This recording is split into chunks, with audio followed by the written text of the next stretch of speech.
گھر سے عمرے کی نیت کی تھی، بعد میں حیض کا پتہ نہیں کلک تھا، عمرہ دوسرے دن کیا، کوئی بات نہیں، احتیاط کر لی کہ بھی حیض نہ آ جائے۔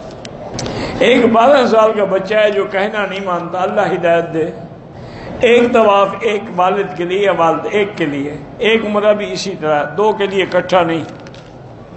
اللہ تمام علماء کو صحت دے، حفاظت فرمائے، ہر شر سے محفوظ فرمائے۔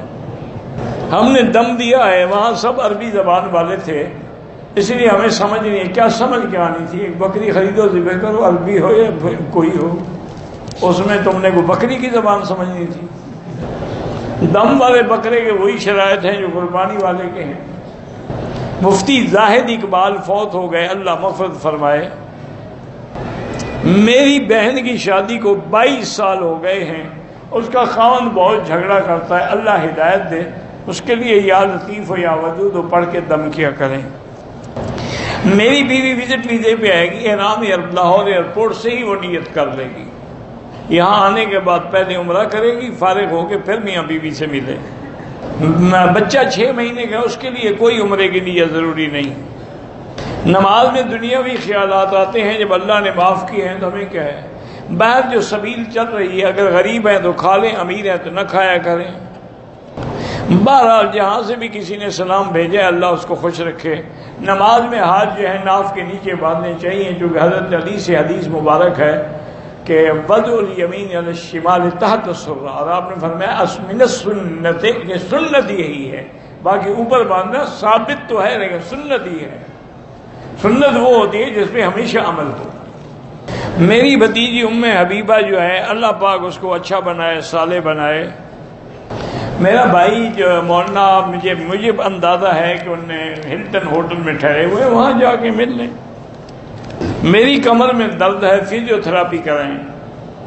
اردو زبان میں قرآن کا آسان ترجمہ جو ہے کراچی کے حضرت مولانا تقی عثمانی صاحب کا ہے۔ آج کل موبائلوں میں جو فحش قسم کی فلمیں اور فحش قسم کے فوٹو دکھائے جاتے ہیں، ہم بچوں کی حفاظت کیسے؟ ان کو موبائل ہی نہ دیں، نہ ہوگا نہ دیکھیں گے۔ 20 دن پہلے میرے شوہر کا ایکسیڈنٹ ہو گیا تھا، ڈاکٹر کہتے ہیں زندگی کی کوئی امید نہیں، وہ اب ٹھیک ہو گیا الحمدللہ، ٹانکے لگے تھے نکال دیے، بہرحال اللہ شفا عطا، الحمدللہ بچ گئے تو اللہ آنکھیں بھی نور دے دیں گے انشاءاللہ۔ بچوں کو فرما بردار بنانے کے لیے 2 رکعت نماز پڑھ کے سورۃ اخلاص 100 دفعہ پڑھ کے دعا کیا کریں۔ شوہر سے بیوی اپنا خرچہ مانگ سکتی ہے، بالکل مانگ سکتی ہے، نفقہ اس کا حق ہے۔ شوہر کو کتنا خرچہ دینا چاہیے؟ ہر کسی کا بعض کا گزارا 1000 میں ہوتا ہے، بعض کا 10,000 میں بھی نہیں ہوتا، یہ تو اپنا اپنا سٹینڈرڈ کی بات ہے۔ مدینے کے میقات سے عمرے کی نیت کی، مکہ آئے، حیض آ گیا، بہرحال اب آپ انتظار کریں جب تک پاک نہ ہوں، عمرہ نہ کریں، آپ ملک نہیں جا سکتی، سیٹ ہوائی جہاز کے آگے کرا دیں۔ ایک لڑکا جس کی عمر 25 سال ہے، موٹر سائیکل کی وجہ سے کمر کے مہروں میں چوٹ لگی، اللہ شفائے کاملہ عطا فرمائے۔ عمرے والے ہیں یا کوئی مسافر ہے، جب امام کے پیچھے نماز پڑھیں گے تو پوری پڑھیں گے، اپنی پڑھیں گے تو قصر پڑھیں گے۔ دم تب واجب ہوتا ہے جب عمرے میں کوئی واجب چھوٹ جائے۔ دبئی سے احرام باندھا، شلوار نکالنا بھول گئے، ہوائی جہاز میں عمرے کی نیت کی، جب آئے تو شلوار ہوتا۔ بہرحال اگر اللہ نے پیسہ دیا ہو تو ایک دم دے دو، کیونکہ آپ نے سلا ہوا کپڑا پہنے رکھا۔ میں نے طائف سے عمرے کی نیت کی، احرام باندھا، طواف کیا، صفا نہیں کیا، سر مڈوا دیا، دم پڑ گئی۔ مسجد عائشہ گیا تھا، احرام نہیں باندھا، بغیر احرام کا آ گیا، کوئی حرج نہیں۔ میرا بیٹا نافرمان ہے، اللہ ہر مسلمان کے بچوں کو صالح بنائے، فرما بردار بنائے۔ میرے پاؤں میں درد ہے، میں بیٹھ کے نماز پڑھ سکتی ہوں، اگر کھڑی نہ ہو سکتی ہوں تو پڑھ سکتی ہیں بیٹھ کے۔ مزاروں پہ جانا تو منع نہیں ہے، جائز ہے، لیکن وہاں سجدہ نہ کریں، غلاف نہ چڑھائیں، منت نہ مانیں، نظر نہ مانیں، ان کو نہ پکاریں، جانا تو منع نہیں ہے۔ ہر طواف کے 2 رکعت واجب پڑھنے ہیں، نفلی ہو یا عمرے والا ہو۔ اگر کسی نے عصر کے بعد طواف کیا، مغرب کی اذان کے بعد 2 رکعت پڑھ لیے، ٹھیک ہے، کوئی بات نہیں، جائز ہے۔ اگر کسی کے لیے طواف تو اس کا نام لے کے کریں۔ قرآن پڑھتے ہوئے اگر سجدہ تلاوت آ جائے سجدہ کر لیں. سر کھول کے جو نماز پڑھتے ہیں وہ خلاف سنت ہے. میرے آقا نے ساری زندگی کبھی ننگے سر نماز نہیں پڑھی ماں سوائے احرام میں. ظہر میں 4 رکعت سنت اگر چھوٹ جائے تو بعد میں پڑھیں نماز کے. داڑھی کو کالا رنگ نہ لگائیں، باقی جو مرضی ہے لگائیں. داڑھی کی شرعی مقدار 1 مشت کے برابر ہے. ایک آدمی بلوچستان سے عمرے کے لیے آئے ہیں لیکن احرام جدے سے باندھا دم پڑ گئی. ایک آدمی کینسر کی مریض ہے، اللہ شفا عطا فرمائے. جو بھی بیمار ہیں اللہ سب کو شفا عطا فرما. میرے والد نماز نہیں پڑھتے، اللہ ان کو نمازی بنا.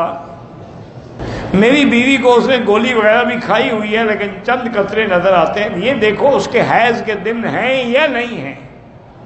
اگر حیض کے دن نہیں ہے تو پھر وہ گولی کھانے کی وجہ سے ہو رہا ہے. وہ نماز پڑھے، سب کچھ کرے. میں نے دوسرا عمرہ کیا. عمرے کے بعد مشین سر پہ یا مشین سے کیا. بعد میں بتا کہ بلیڈ پتہ نہیں کرنا. بہرحال اگر مشین سے بھی سر بال آئے ہیں تو ٹھیک ہو گیا. عورتوں کے بدن سے اگر لکوری آتا ہے وہ نماز پڑھ سکتی ہیں. میں عمرے کے لیے آیا، مسجد عائشہ بھی گیا، جیرانہ عمرہ نہیں کیا، کوئی حرج نہیں. گانا سننے سے وضو ٹوٹ جاتا ہے، وضو تو نہیں ٹوٹتا لیکن نہیں سننا چاہیے. ایک احرام سے دوسرا عمرہ کر سکتے ہیں، کر سکتے ہیں. جو یہاں ہوٹل ہے قریب میں، میرا بھائی پورا مکہ حرم ہے. کچا پیاز کھانے سے وضو تو نہیں ٹوٹتا لیکن منہ میں بدبو ہو تو حضور نے منع کیا مسجد میں آنے سے. ٹوپی کے بغیر بھی نماز ہو جاتی ہے لیکن یہ مسئلہ نہیں ہے کہ ہو تو پھینک دو. ہم اگر اللہ کے نبی کے نام سے ادب سے انگوٹھے چومتے ہیں، ادب نبی کا کرتے ہوئے انگوٹھے اپنے چومتے ہو تو اپنا ادب کر رہے ہو نا، نبی کا ادب تو نہیں کر رہے. نبی کا ادب تو تب ہوتا کہ آپ درود پڑھتے. جبل احرامت پہ نفل پڑھنا بدعت ہے. کارگو کے پیسے ہم کیوں دیں گے؟ جو زمزم لے جائے گا وہ لے گا، آپ نہ لے جاؤ بس. ہم قرآن کی آیات پڑھ کے کسی چیز پہ دم کر دیں، ٹھیک ہے. سورۃ فاتحہ پڑھ کے دم کر دیا کرو ہر بیماری کے لیے. اللہ کے نام پہ خیرات ہوتی ہے، نبی کے نام پہ خیرات نہیں ہوتی. میں ٹیکسی چلاتا ہوں، میں تو آتا جاتا رہتا ہوں، جیرانہ بھی ہے تو کوئی ضروری نہیں. آپ کے لیے احرام ضروری نہیں، چاہے آپ روز طائف آئے جائیں پھر بھی ضروری نہیں. ایک مدرسہ ہے، پتہ نہیں ایک کی کفالہ لیا ہوں، اس کا تنخواہ زکوٰۃ سے ادا ہوگا؟ نہیں، زکوٰۃ سے نہیں ہوگا. اہل مکہ کے لیے بھی مسجد عائشہ سے عمرہ جائز ہے، باہر والوں کے لیے بھی جائز ہے. نہ محرم کے لیے آپ طواف نہ کریں. میرے بیٹے کے کاروبار میں نقصان ہے، استغفار زیادہ پڑھا کریں، اللہ برکت دیں گے. میاں بیوی کے والدین آپس میں نکاح کر سکتے، وہ کیوں نہیں کر سکتے؟ تمہیں کیا تکلیف ہے؟